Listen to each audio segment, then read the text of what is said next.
Good afternoon. It's Monday night. It's February. It's Black History Month. Welcome to Dialogue with Dozell. You got your boy DV. On with me tonight is my beloved cousin out of the D, Miss Janis Hazel. Janis, how art thou tonight? Fantastic. How are you? I am great, thank you. I am great. Just just been a scramble, so just getting on. We got a great topic tonight. In fact, I got to get our other guest. He's going to be with us via phone, Mr. Quillie Jones, and Mr. Jones actually marched with Dr. King. Were you on with him the other night on the Dr. King, the night that we did the Dr. King No, show? Were you on with us that night? no.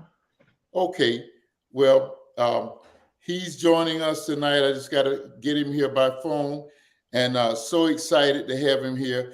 We got this interesting topic tonight, and tonight it's this Black History Month. Instead of us kind of like doing some of the things via via phone, we're actually, I mean, doing some of the topics like education and economics and those kinds of things. We're doing a little differently this year. We're actually taking some questions and some topics. And tonight's topic is: did we regress or progress during was integration used? Did we progress or did we regress during integration? And so that's what we're going. That's tonight's question. And I need a second, so if you would just weigh in on that for a second, if you would, please, ma'am. Well, we absolutely, and we, I mean, Black Americans have regressed due to integration with regards to our economic stability. Integration was an economic destabilization and Negro removal program that the United States carried out against Black Americans. And by that, I mean, when segregation, Jim Crow laws were in place, Black Americans had to trade and purchase and do commerce with other Black Americans in the same communities because Black Americans were not allowed to live integrated with white Americans, prohibited from that. And so when you see communities such as Tulsa, Oklahoma, the Greenwood community that in 1921 was so prosperous that white Americans who definitely had their four colored signs, for whites only, for coloreds only, coloreds entered through the back, no coloreds allowed, all of that going on. They then became envious of Black Americans who were very insular in their community, what is known commonly as Black Wall Street in Tulsa, Oklahoma. So in 1921, 102 years ago, we saw the massacre and the destruction of a very vibrant, economically stable Black community because of white envy. And that has been the case. White Americans in this country have routinely destroyed or prohibited Black Americans from participating in free and open commerce. So in that sense, yes, Black Americans have not progressed. We have regressed because there were many communities throughout the United States. Remember, after enslavement was abolished, there were, I believe, about 4 million Black people in this country. And they had to do business with each other. So in that sense, yes, with urban renewal of the 70s and 80s, you saw Negro removal from a variety of places due to the building out of freeways and highways that were placed in Black communities. I know they were in Detroit and in other cities, whereby the Black vibrant commercial districts as well as houses were destroyed. So that destabilized generational wealth. And now we're revisiting that concept. So absolutely. In terms of education gains, yes. In terms of some business gains, in terms of employment, there were some gains. But in terms of being business owners, small business owners, no, we regret. Okay. I have Jan, Mr. Quillie Jones. He is a role model to my brother and I. and he actually marched with Dr. King in St. Augustine and was roughed up. He's been roughed up several times marching in the struggle, and he suffered on that during that St. Augustine massacre. Mr. Jones, how are you tonight? I'm thankful, Pastor. How are you and the guests? We're so glad to have you. We're so grateful to you for your spirit about always coming on. And what I like to say is that you educate our audience about what a lot of our audience who's young and who's of age, that they really don't know what it was like. Now, for me, I'm we're just on the cusp. We're just on the cusp, but you're in that generation before us, and tonight we're dealing with this whole question of did we regress or progress after integration? What's your short take on that, Mr. Jones? I think, well, the fact, thank the Lord for allowing me to be with the group and for the group and all of us to get together. We made some progress, and we also lost some things, and then at the same time, allow me to reference that there were many Black businesses in our community. There were many entrepreneurs in our community proud to the civil rights movement, proud to desegregation. At the same time, upon desegregation, we were people of curiosity, if you will. As we marched and sang and went to jail, I think what we thought of is that having an opportunity not to eliminate or forget about where we were coming from, but we just didn't understand how the other nationality could be involved and take advantage of our tax dollars by virtue of having jobs that we knew we were entitled and qualified for. That had roughly to do with private enterprise and government, from the local municipalities to the state and to federal. So we were interested in being employed by those entities, and at the same time, we had many people of our color had businesses in the inner city, and they were very profitable. So it's a half a dozen of one and a dozen of the other. We lost a lot during integration, without a doubt, because what we did is that we thought the grass was green on the other side, and with that impression, we just stopped patronizing the Black community as we had done prior to integration. So that's what took place. Not because we were negligent, but because we were curious and we thought the grass was green on the other side and it was in our community. Well, so Jan was referencing the same thing, particularly with entrepreneurism. I know that's the one thing that we really suffered.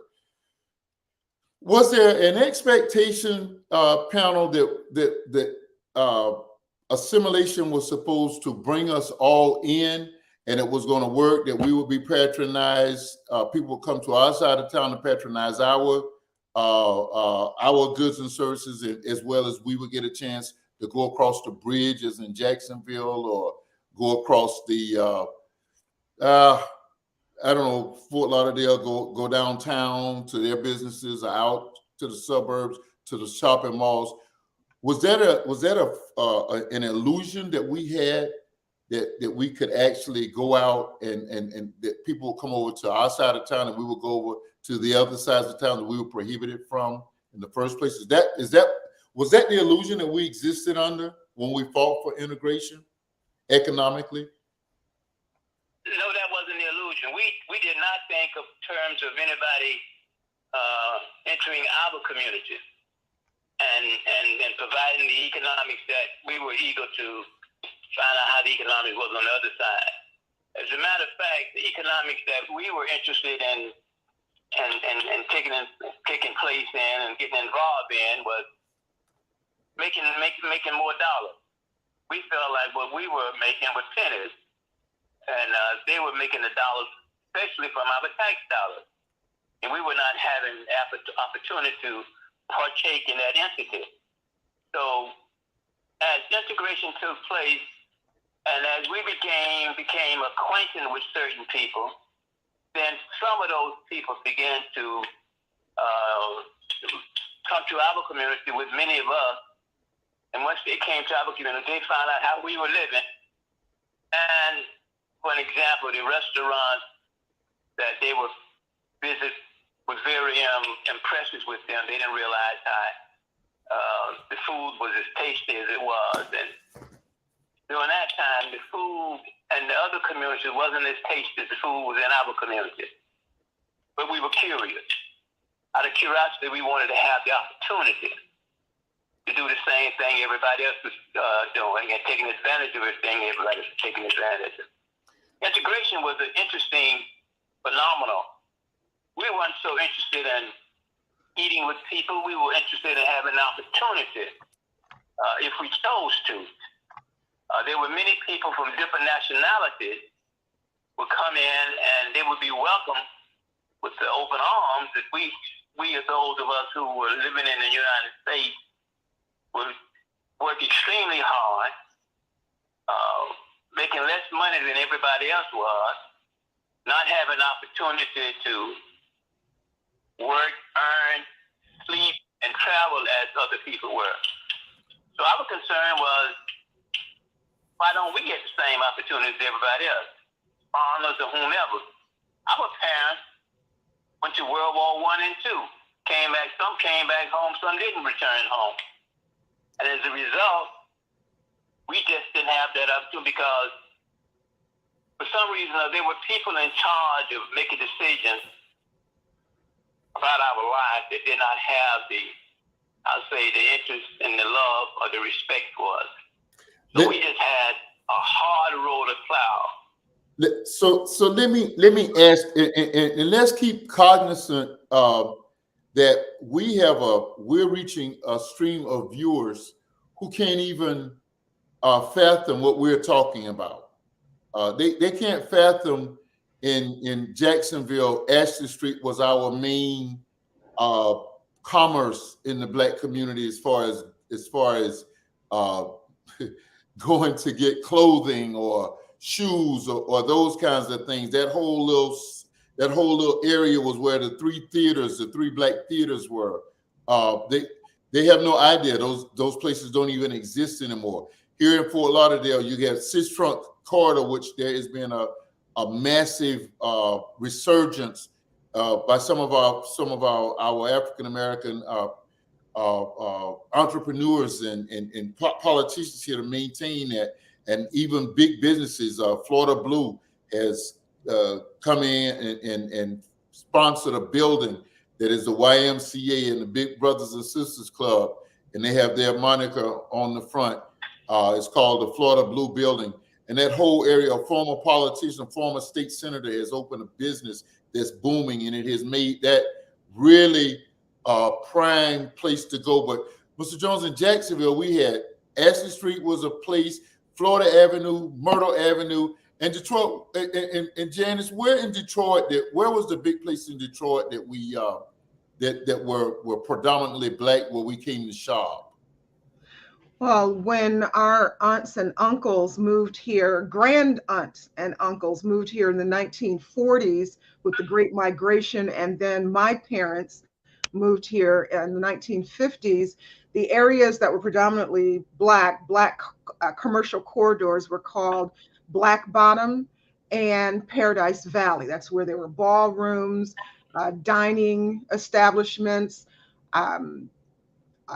dry cleaners, laundry facilities, retail establishments, everything that you would need, because even though this is a northern state where the illusion of segregation was not here, but it was here, there was and there is a street 3 blocks from my house that when you go further north in the city of Detroit, you had a wall erected that you may have heard about, the Burwood Wall. Well, Burwood starts at my street. and then goes up for 8 miles through the city, where Black people were prohibited from moving past this 6 or 8 foot wall that is still there today, because the city made decisions, the government sanctioned that new communities, new subdivisions that were being built out, Black people could not and should not live there, and therefore federal dollars from HUD,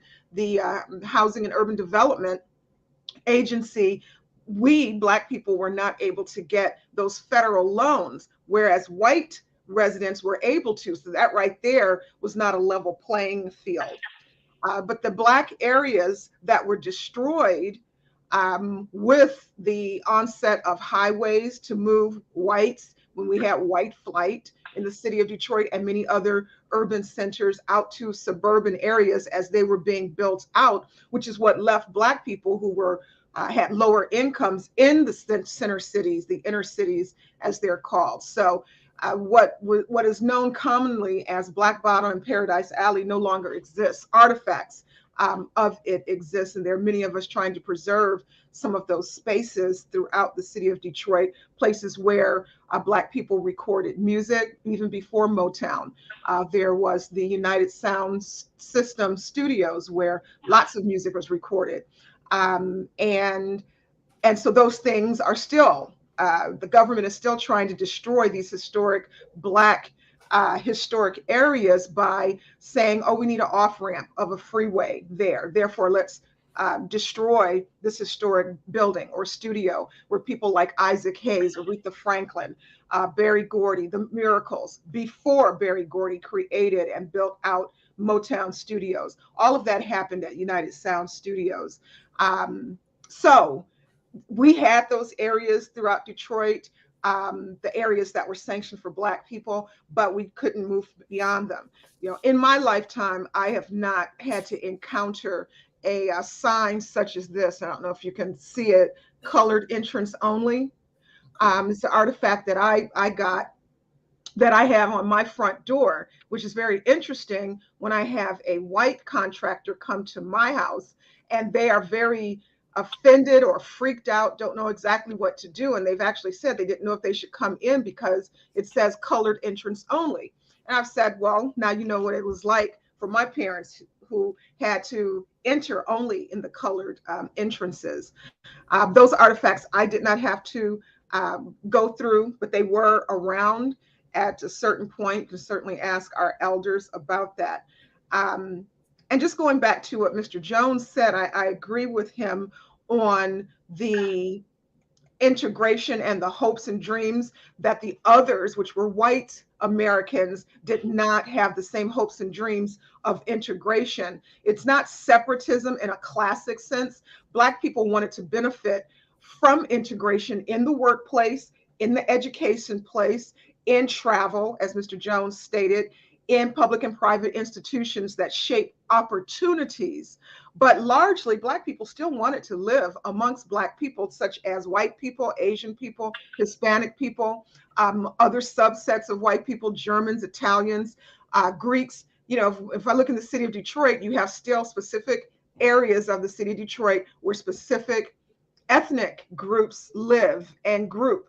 The only problem is because white Americans had more purchasing power, more economic stability, they were able to move commercial commerce outside of the city of Detroit. So we saw the decline of our big shopping stores.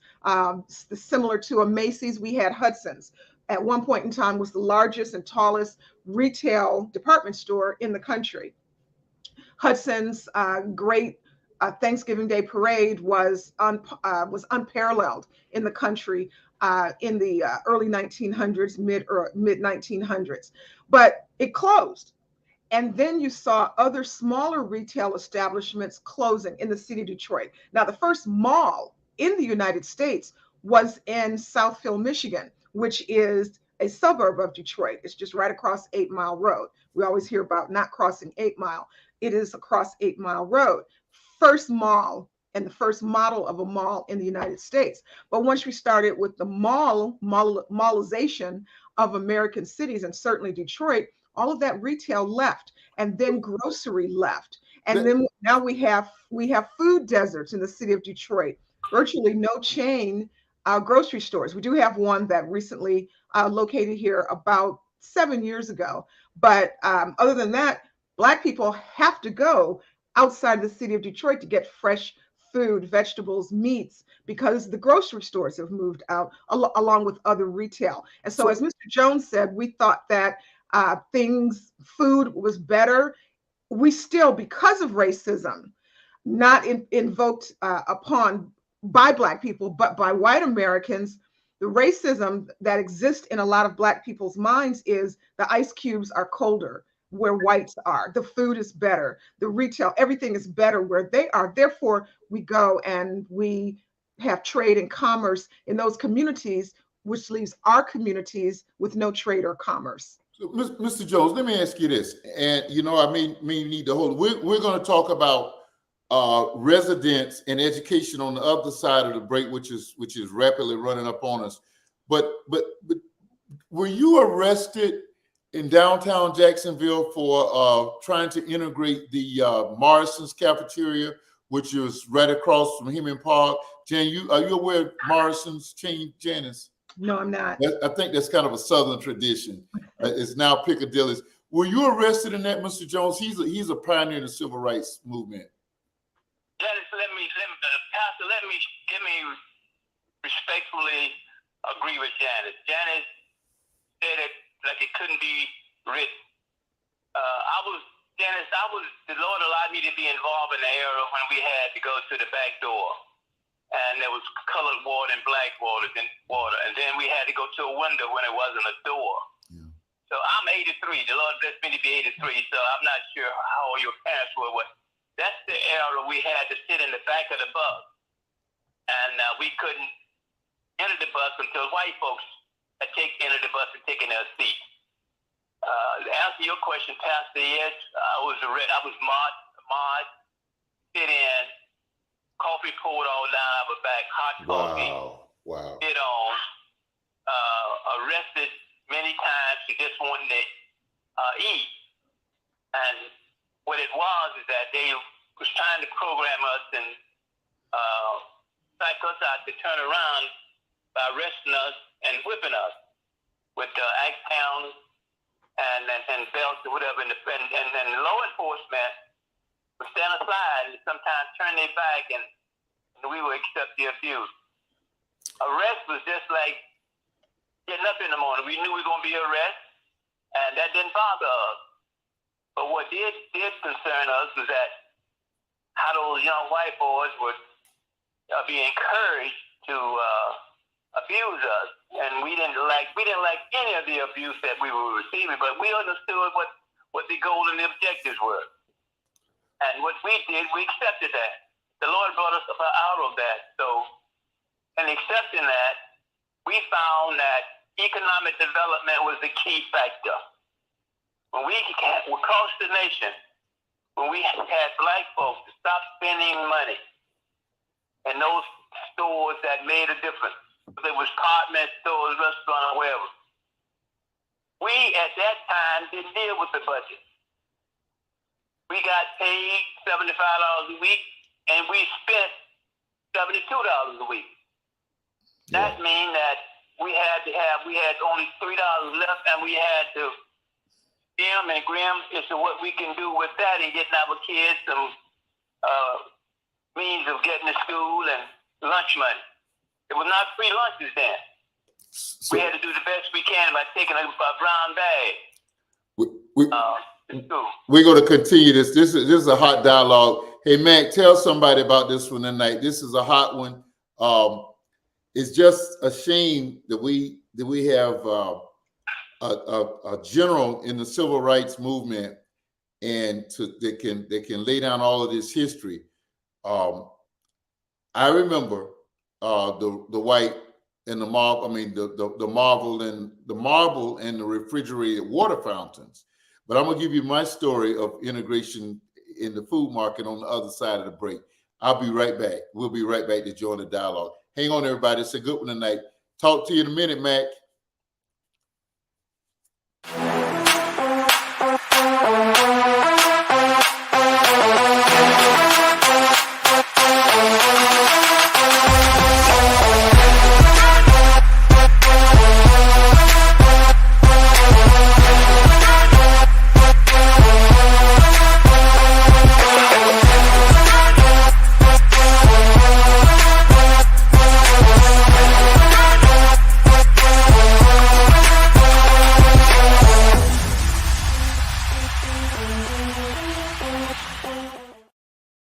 You see that vast array of stars that have been serviced by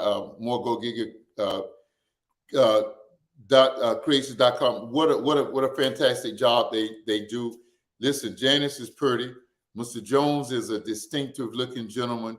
They make a guy, a bad looking fella like me, look good. You gotta really patronize. Let's go creations.com. We got a hot topic. We're gonna take a second and do a shout out tonight to some pioneers of the civil rights movement. And I think there's been a move of late that when we honor our pioneers, that we don't always go back to. Certainly, we want to honor Rosa Parks. She's the mother of the civil rights movement. We want to honor Harriet Tubman. We want to honor Mother Bethune and all of that group.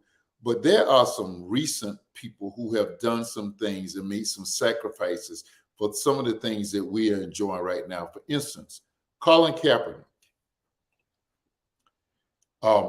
Tonight, we shout him out. This is a young man who, by age, could probably still be playing in the National Football League. He came within one inch of being a Super Bowl champion in a recent Super Bowl. Shortly thereafter, he led a boycott of the police violence, the violence towards our young people in America, particularly young Black men in America, and he knelt down during the national anthem, and as a part of his protest, and he subsequently was blackballed from the NFL. And the avid, crazy. I met Mr. Jones through sports. I had the blessedness of coaching his son and my brother Kim. I'm a sportsaholic. I actually boycotted the NFL that year. I didn't see a single game, not one snap that I watched. And the only thing that drew me back to the league was I coached Ryan Shazier, who was on his way to a Hall of Fame career with the Pittsburgh Steelers, my team, black and yellow. And he was injured. He was paralyzed for a year or so. By the grace of God, he was able to get back. And the night that my brother Anthony called me and told me about it, I turned on this TV just to see that he was all right. And but for the most part, I boycotted because of Colin Kaepernick being blackballed because of his decision to kneel during the national anthem.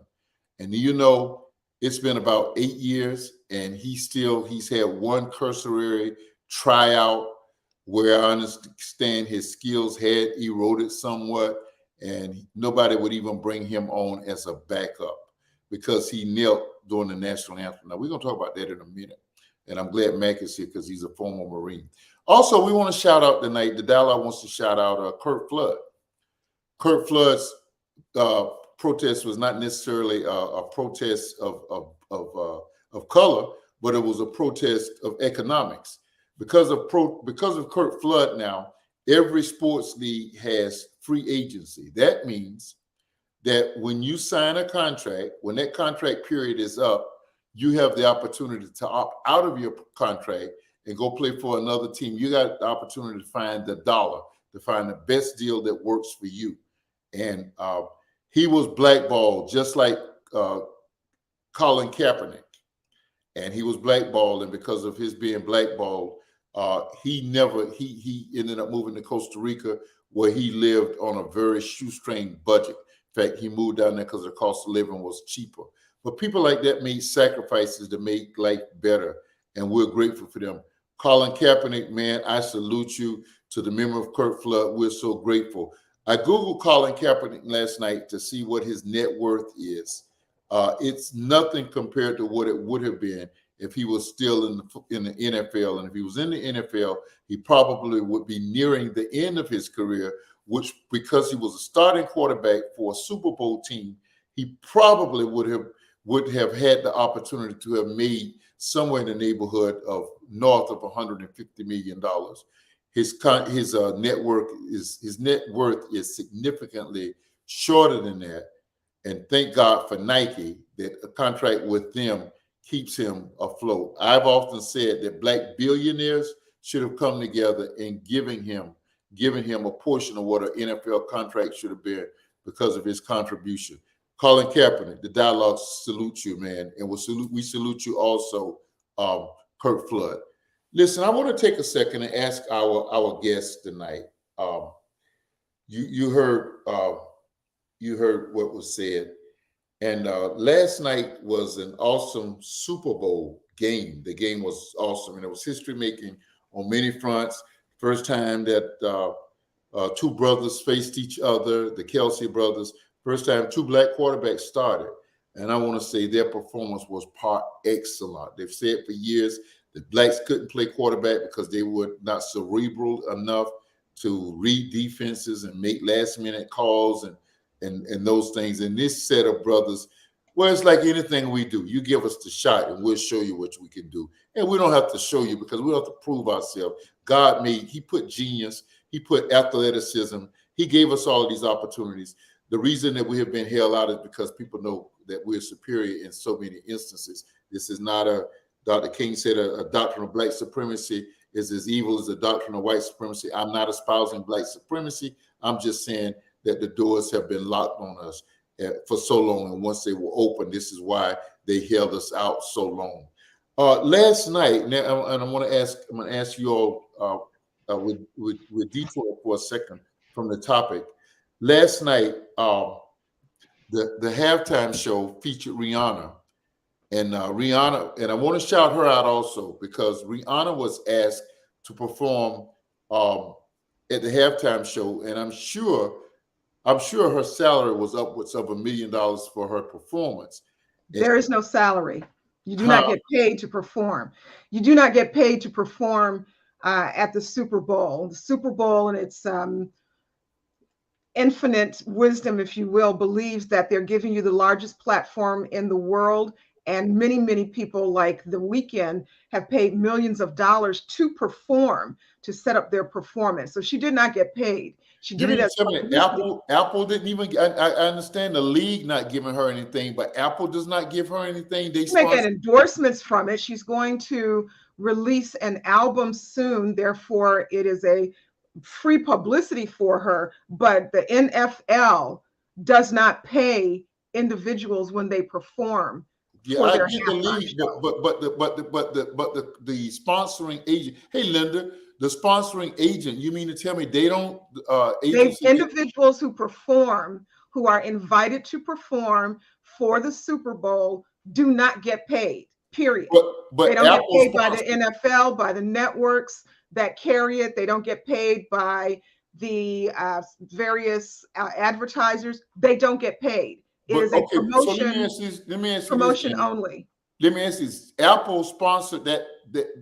Apple did not pay the performers. Wow, that's crazy. Well, anyway, so all right. So the point was that last night that I saw people condemning her performance. Rihanna, like Madonna, now she's a major talent. But she's a major talent. She's a great vocalist, but she markets herself on risque performances. The NFL is aware of that, and I guess last night I was looking at social media and she was being condemned so quickly and saying what a horrible show it was, and I'm thinking, am I that off? Were we looking at the same show? And now today, as I have been listening to sports radio and everything, a lot of the right wingers are saying that her performance was so horrible because of the riskiness in the show. What Janis, you're a lady. Would you give us a very short summation of that? Did you see the show, the halftime show? I did not. I don't watch the. I rarely watch NFL programming because it's entirely too racist for my appetite. Just like the Grammys, just like the Oscars, all of that. I don't deal with it because it's entirely too racist. I applaud Rihanna, just like I applaud Prince. I applaud Diana Ross, who performed during those halftime performances, which were fabulous. However, for me, I just don't like to buy into the blatant racism. And I would venture to say, Dozell, you need to get off of your addiction on American football that refuses to employ Black men as coaches in the game that they excel so superbly in, but the owners, and they won't even allow us to buy any into those teams. Well, you want to hold off on that. You need to get off of your addiction, and I'm going to say this: just as Tyree Nichols' mother, in all of her pain of her son being murdered, just last month, she stated she believes her son was chosen by God for a larger message to the United States and the world. So he was sacrificed for that reason. So I would say that Colin Kaepernick, I think he is doing God's work as a civil rights advocate for this generation of young people. While he was an excellent athlete, I think he has moved into his calling, and he has produced 2 documentaries, which are wonderful. The Killing County in Bakersville, California, talking about the corruption in the California Police Department. He had a 6-part series. That one, Killing County, is on Hulu streaming. His other was on Netflix. So he's using the platform that he had. And I don't think that he sums up himself have not being in the NFL, the end all be all, because he's moved to another calling of his, which is inspiring people to advocate for civil rights. Yeah, I get that. And I totally accept that. I think just like this young man, Damar Hamlin, who was injured, who had the cardiac arrest on the field, he's now thinking, and I knew inevitably he was going to want to get back and play ball. He started talking about that last night, but he accepted temporarily, at least, that he has a higher calling, and that is because of the way the world just came together and prayed, man. God just used that incident to let us know, hey, it's all about me. I can still do miracles. And he did. Let me say this again. I have played in athletics. I was in gymnastics, cheerleading, basketball, and volleyball early in my life. I have the injuries to prove it that are now haunting me. But I think people like Colin Kaepernick, once again, have moved into his calling. That is his ministry, that he is calling attention with his platform of excellence from athletics and now into civil rights.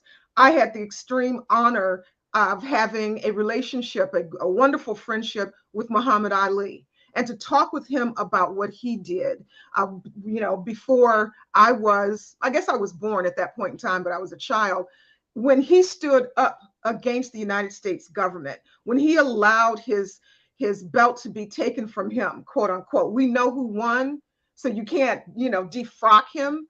But he stood up to a higher calling, which was civil rights and equity for Black people in the United States, as well as throughout the world. So I don't rest laurels on athletics where white men do not allow Black men, who are the reason why people tune in, to even be coaches. I mean, that's just a racist statement within itself. So I can't tune into that. I have no appetite. Let me say this about it. I want to bring Mr. Jones back in the conversation, and then I want to come to your comment. I like what you're saying. I want to ask you let me ask you for a short response, Mr. Jones, about Colin Kaepernick. What do you think of the suggestion that Black billionaires should have compensated him somewhat for the sacrifice that he made of his career to stand up for justice? Let me share with I love to hear you guys talk. The Lord had allowed me to do many things. The Lord gave Jacksonville a professional football team. At that time, I was working in the mayor's office here as an aide. And I asked the Lord to allow me to get involved. The Lord put me in a position with the Jacksonville Jaguars. And he gave me words of wisdom and directives. And what the Lord allowed me to do is talk about economic development. First, the Lord allowed me to meet the owner. And I took a memory course when I was in college. And people remember you by one or two things. By your name or your handshake. And when I met the owner, I gave him a handshake he would never forget. He crumbled, so I knew I had it. In doing so, the Lord allowed me to patiently get to know him and his wife on the team here. And I said to him, Mr. Weaver, I'd like to see some blacks take advantage of this team coming into Jacksonville. And I'd like to see blacks get involved economically. The Lord made that happen. The Lord put me on the Super Bowl host committee. That committee was responsible for the Super Bowl coming to Jacksonville. Prior to then, we went to Carolina to get the approval of the Jaguars. And as I traveled, I became a good student. I didn't know, but I learned. And what the Lord blessed me with, he blessed me to use it. I didn't use a singular verb as I used a plural verb as we. Yes. And that's what I was there for. And as the Lord blessed Super Bowl to be in Jacksonville, prior to the Super Bowl coming to Jacksonville, we had to attend 4 different Super Bowls to learn how to put on a Super Bowl. Yes. My objective was, with good Lord bless, was to learn how black folks can make some money. That's what I was there for. Wow. Wow. Now, let's make sure if the Lord gave me that platform, he has given that platform to many black people. It depends on what we do with that platform. That's right. That's right. That's right. What the Lord allowed me to do with that platform is to bring that learning that I received back home. But I say back home, to the black community. And doing so, the Lord gave us some ideas how to make some money. We didn't have a dime. As a booster club at William Raines High School, where Carmichael went to school, where many professors went to school. And Lito Shepherd. My son, Coach Lito Shepherd. Yes, sir. Quillie, Coach Lito Shepherd. Yes, sir. And what we did is that we came together and looked at an entity that we could get to write it off. And we knew for a fact, corporate America write off anything it chose to write off. That's and right. Do anything it chose to do. That's right. It depends on who addressed corporate America and the commitment they have to the community. That's right. A lot of people with my complexion are in those corporate rooms, but instead of using a plural verb, they use a singular verb I.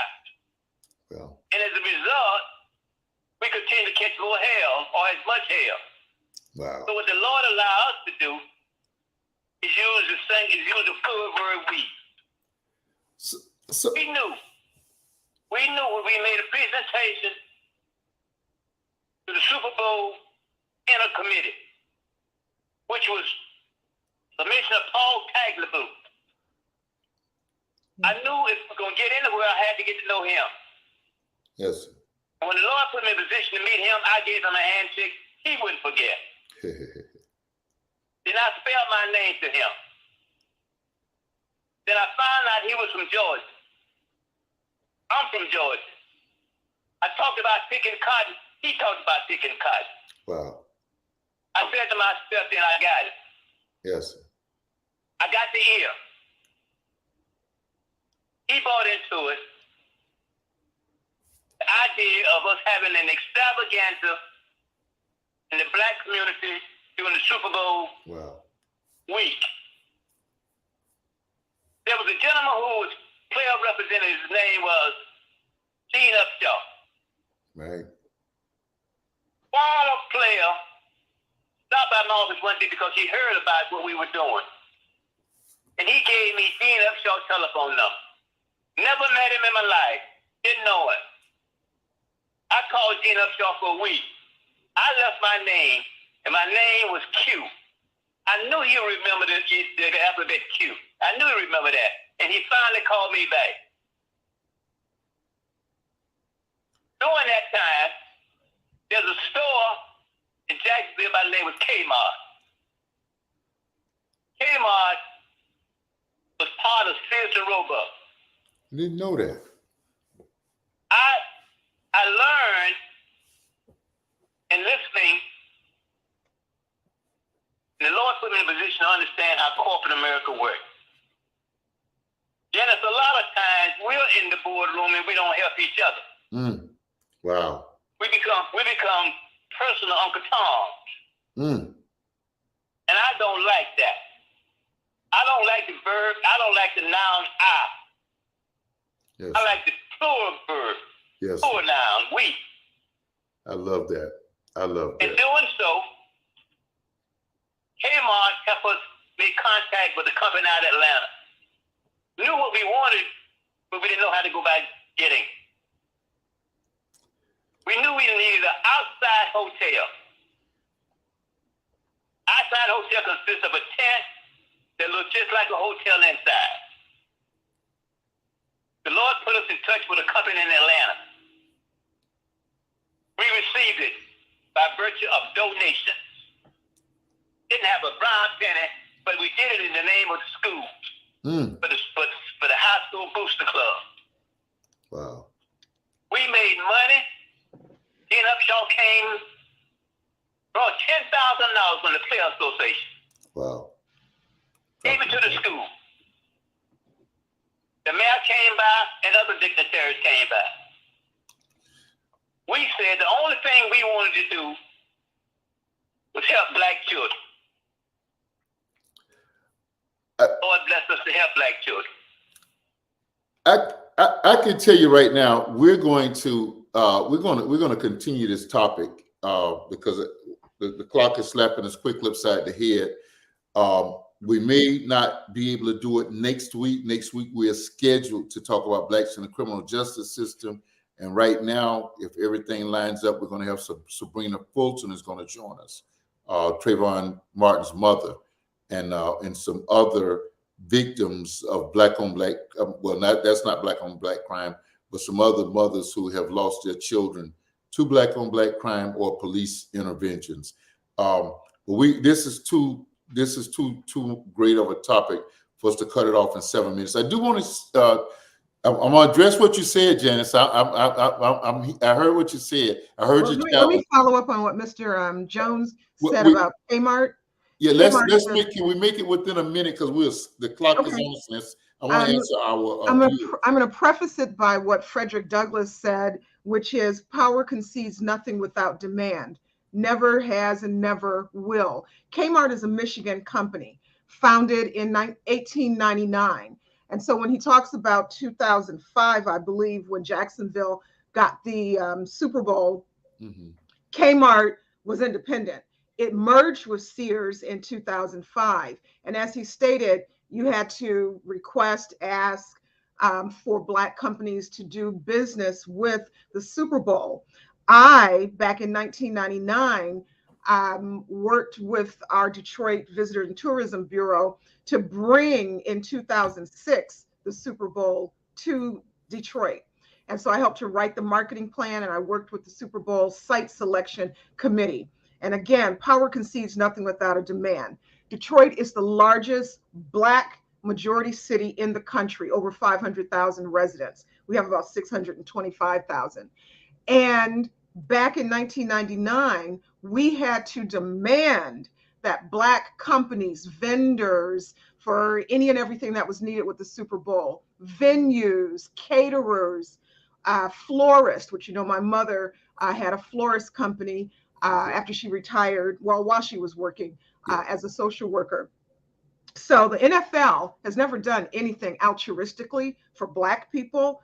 We had to demand that they have contracts with Black companies so that Black people in the city of Detroit could get a piece of that enormous multi-million-dollar enterprise that was coming to the city of Detroit. So just a little backdrop on that. Yeah, we're going to talk about sports league. We're going to talk about the NFL, and we're going to talk about the hiring of coaches. We're going to hit on all of that. I'm just going. I got to be true to this timeline that's facing. I want to address what Linda said earlier before, right after the break. She asked, "What did they expect out of Rihanna?" And that's my question.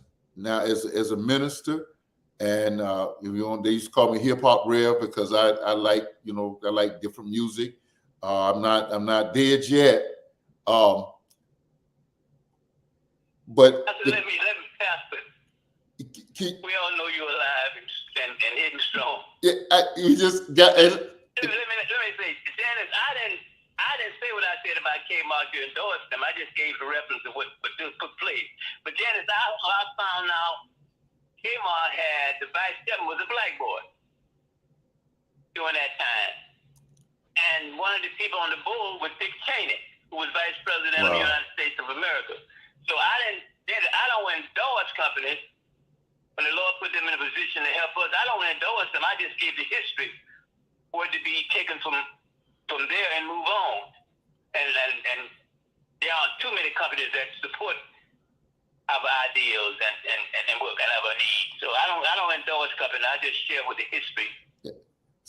So experience I have. So Linda asked, what did they expect Rihanna to do? Right wingers complain about her. I heard even a sister complain. Why would she do that? Well, my thing is that's what they knew Rihanna as Dick Cheney, not Dick Cheney, as Dick Green, former coach of Minnesota Vikings, said, they are who we thought they were. Well, Rihanna didn't get up. She did clean up her act somewhat, but that's who she is. America fell in love with Madonna because she pushed those limits. Rihanna happens to have a different skin hue, and she pushes those limits. But it does not at all negate her. Let me understand who is Rihanna. Who is Rihanna? Rihanna is a singer. She's I'm with you, Mr. She's a rock Jones. and roll singer. She's a Black hip hop artist. I'm with you. I know who she is, but Rihanna has been in the music industry a little over 17 years, or shall I say she's been charting for over 17 years. So she's into her 30s now, and she is not who she was when she was a late teenager getting into this arena. Just as Prince, when I was a teenager, he was quite provocative in his appearance and his lyrics. And then 40 years down the road, he was no longer as provocative in his attire, or in his lyrics. He even refrained from cursing and using sexual connotations and cursing profanity in his music, which we all know I love Prince in my background forever in my life. So I don't know what it is people were looking for Rihanna to do. She is a mother. She's been blessed with one child, and I understand she announced that she's with child and will soon add another baby to her family. She announced without vocalizing it. We saw it. Right. And so what does someone want a mature woman to do at this point in time in her career? If we are looking at her as a vocalist, then she performed a string of her hits. Or are people looking for her to show her body? Once again, as artists mature, they don't do what they did at the beginning of their career because they're now more mature. She's 17 years in the game. She's a more mature person, and she's a parent. So I don't think we're going to see her in the provocative costumes as we did at the beginning of her career. She was you need to go back and look at the halftime show. She was somewhat provocative, but she was 30% of what we know Rihanna to be in Rihanna's heyday. Now let me say this because we're up against we're not up against the clock. We're out of here. I want to address the other part of that halftime. The other part of that show was that presentation last night was some of right-wing America, some of the guys I work with as a cop, had on social media, we only need one national anthem. And that was a reference to the fact that Lift Every Voice and Sing was played. Listen, since I've been doing this show, well, I think I've gotten a little older, Mr. Jones, and I've matured. I used to take on all of those comments on social media, but I had to learn to kind of just let them say what they say. Americans in love with the Star Spangled Banner, but not justice. White folk bow down to the lyrics of a song which third verse promotes slavery. So get out of here with that. Totally Absolutely. Get out of here with that. Absolutely. Okay? The only reason, Mac, I respect you and my brother Anthony, and of course my dear dad. I would not kneel just out of respect for you guys, but I'm not in love with the national anthem one bit, not one iota, and I don't idolize it. It's not something that I bow down to. So Lift Every Voice and Sing. That the National Football League finally start trying to incorporate some things and put some monikers on their end zones, like end racism, and it takes all of us, those kinds of things that the NBA had been doing ever since all of the 2020, and all of the George Floyd stuff started. So miss me with this job about the national anthem, y'all. Listen, we've lost the clock. This show, we have really not yet gotten to what we started to talk about tonight, because we want to talk about, did we lose out educationally? We got a whole conversation with our HBCUs. Did we lose out? We were talking about our neighborhoods. And I know, Mr. Jones, you don't know I know this, but I know you stay where you stay because you say you would not move because it would show you as a hypocrite for leaving the hood. My brother's the same way. And Jan, I know where you are. But we want to talk about all of that. So I'm asking, Mr. Jones, would you join us? I already got Janis under contract. I got her under contract. And really, I do have someone I want to share with you all for your generosity. Would you all join us on the fourth Monday night? That's week after Nate's. And we, Janis won't be on there. I'll be there because I like the way. I'll definitely be there, Mr. Jones, Reverend Jones, absolutely, because your viewers, listeners, I really appreciate. Mac Anderson has been making some statements such as their actions, their being the NFL, still promote injustice. You know, the NFL was founded in 1920, so that's 103 years ago. And it has been dominated by Black talent for well over half a century since they allowed Black men to perform and play in that sport. So to just now have the Negro national anthem performed alongside the national anthem, I think is a travesty. I mean, it really is a travesty. And I think Black people need to really wake up to spending their money within that entity. Janis, may I say this, Janis? Those people treat us like that because we allow them to treat us. Absolutely. That's what she said earlier about Absolutely. power. You never concede, is never conceded. So absolutely.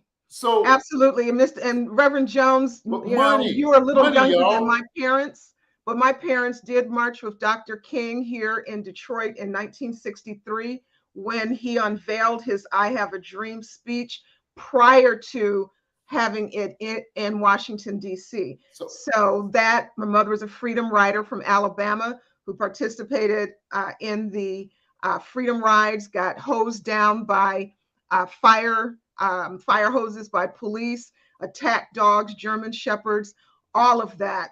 And so, I've had a rich history told to me firsthand about what this country has done to a veteran. My father was a veteran of Korean War.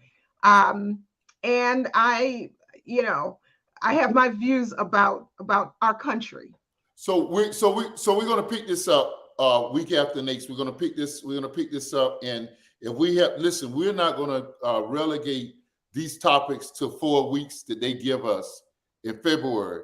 If we take all of March and all of May and all of April and all of June, and we're gonna deal with everything we got on the.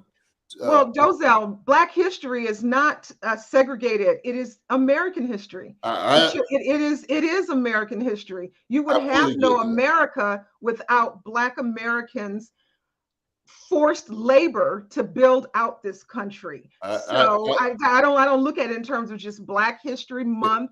It is American history. And if you could, I see that Toya had it queued up there. For those who are still seeking more information on Black businesses and how they were destroyed by white Americans, PBS, commercial for PBS, they are airing right now, Tulsa, The Fire and the Forgotten. Fabulous documentary on, and it's free to, every U.S. citizen, because you are paying for your public broadcasting through your tax dollars. It talks about the massacre in Tulsa, Oklahoma, and that Black thriving commercial district, that Black people were thriving because of the lack of integration, because of segregation. So I encourage you, check your local listings for your PBS, public broadcasting stations, and check it out. It's a 3-part documentary or miniseries, if you will. So we're back. We're back. We're going to pick this topic up next week. We're going to talk about economic. We talked about entrepreneurism. We're going to talk about the housing market and white flag, and we're going to talk about education that we lose out, the integration fake us out, and we're going to bring that up. And again, man, I applaud you, Mac, because you're just a slightly young enough. Janis is on the skim of it. Mr. Jones totally experienced, and I experienced the latter stages of it with my own eyes. So we're going to pick these topics back up on week after next. Next week we're talking about Blacks in the criminal justice system. Thank you guys for joining us tonight. Mac, thank you. Linda, thank you. Remember, Linda's show is on. Go to Linda Scott. Go to her page. She's on at 7 o'clock Central Time on Thursday nights. Toya, if you got the name of her program, you could throw it up so everybody can see it. I can't think of it right now, and I have an obligation always stands in my way on Thursday nights. But we certainly want to. That she's one of our guest hosts, and we want to applaud her. Listen, Dialogue with Those. We come your way every Monday night. The Golden Square Podcast. That's it. Dialogue with Those. What an interesting conversation we had tonight, Mr. Jones. Thank you, sir. Lord for you. Thank the Lord for you. Thank you, sir. Your check's in the mail, and the other half of it will be there when you appear week after next. Okay, man. As always, love you, sis. God bless. Hold it for me, Pastor. Hold it for me. Yeah, I got you. I got you. We're produced by GoGetItCreations.com. See you next Monday night. We're talking about Blacks in the criminal justice system. We're out. Bless y'all.